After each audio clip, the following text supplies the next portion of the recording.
So writing in high school for me was very strict. Like they always had like what they exactly wanted you to write on. They had the exact format, like intro, body, conclusion. They were always very specific with what they wanted. And I got to college and it was so free and broad that actually kind of freaked me out. Like my teacher gave an assignment at the end of the year and was like, doesn't matter the length, you can write about anything you want, just write until you're done. It was so like weird for me and it was kind of scary, but honestly I think it was a challenging thing, but it actually helped me improve my writing a lot and helped me develop my own style. And I would say it might be scary at first and I don't have as much direction, but I would say embrace it. So I'm from a sciences background. I'm majoring in sustainable agriculture and food systems with an emphasis in botany, so basically a botany major. And in high school, a lot of our lab reports were basically just we would write what we did. And there is that basic format that everyone has to follow, the introduction and the methods and your data and your analyze and all the different steps.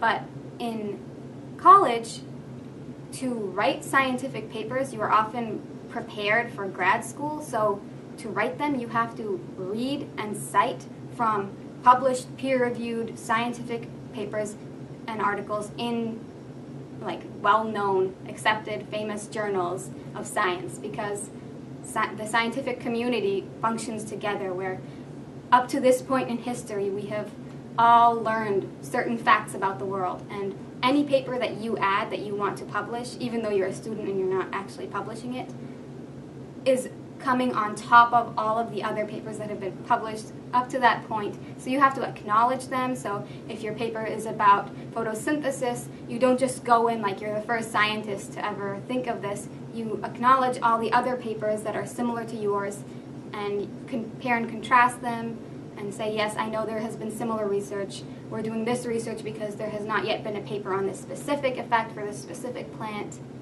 etc., etc. Basically, you have to acknowledge the other people in the scientific community and lean off of them, and they help you, and then you're adding to the community. I think my biggest challenge was finding my voice in academic writing and understanding that just because you don't have the same amount of background and understanding with the topic that, say, your professor does, that there's still something valuable and unique that you can add to the conversation, and it's important to develop your voice that way.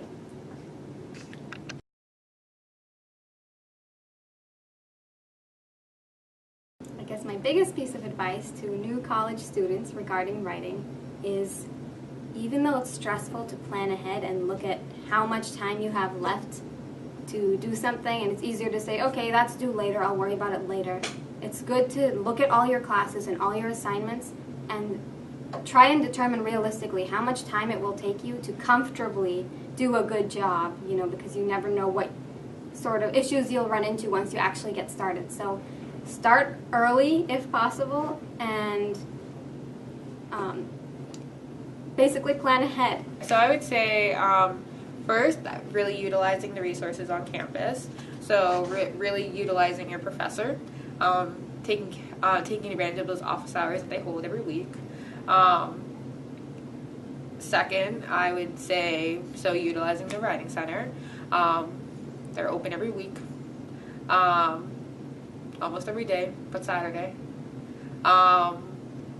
And lastly, if you're not able to, just based off time, or you haven't gotten around to it, and you need like another way to brainstorm or just some way to just start, I really enjoy picking like 3 ideas that I have for a paper, and then like 3 ideas that I think are really interesting, and then going through and finding like supporting evidence and writing those down. And whichever one that seems to have the most support and evidence, that's the one I typically go with, because it's something I already think is interesting, and already have some supporting ideas that I can go ahead and flesh out later on.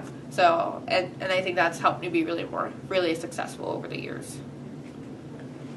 So for a first-year student, my advice would be to write about something that you love, because that's something I've found is when I pick a topic that I'm not really interested in, I just have a terrible time. Like, writing isn't fun when you're doing that, but when you actually pick something that you're interested in, you have an easier time writing about it. Or at least for me, I think that it makes it really engaging and I actually enjoy doing it.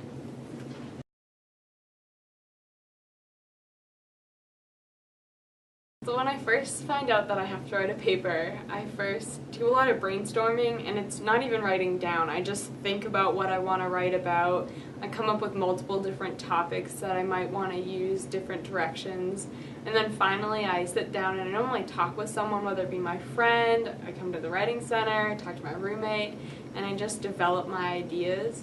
Then from there I write down an outline, and I try to get the outline as perfect as I can. Then I start writing my first draft, and then after that I just keep revisiting the draft and rereading. And honestly, proofreading does matter. So it like helps you see what else you could say, where you could move things around organization-wise, and then eventually I just get comfortable with it, and that's when I'm done.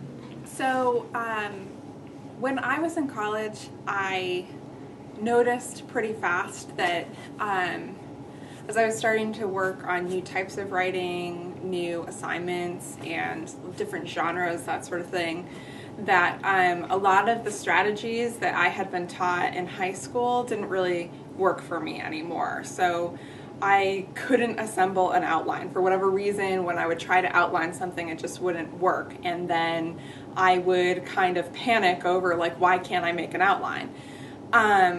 So what I ended up learning to do over time was that, like, I needed to just write and write my way into papers. So for me, my writing process, particularly early on, is just about writing whatever comes to mind, whatever I'm thinking about. And then over time, kind of ideas start to form on the page. I start to see relationships between different sections of things that I've written, and I develop a structure from what I've already written. So sometimes I'll draft like 10 pages, and then I notice this pattern going on, and I'm like, okay, and I just rearrange things, and then I start to tighten up from there. But for me, the idea that I would start with a thesis, develop an outline, that didn't work. I had to develop all those things through writing itself.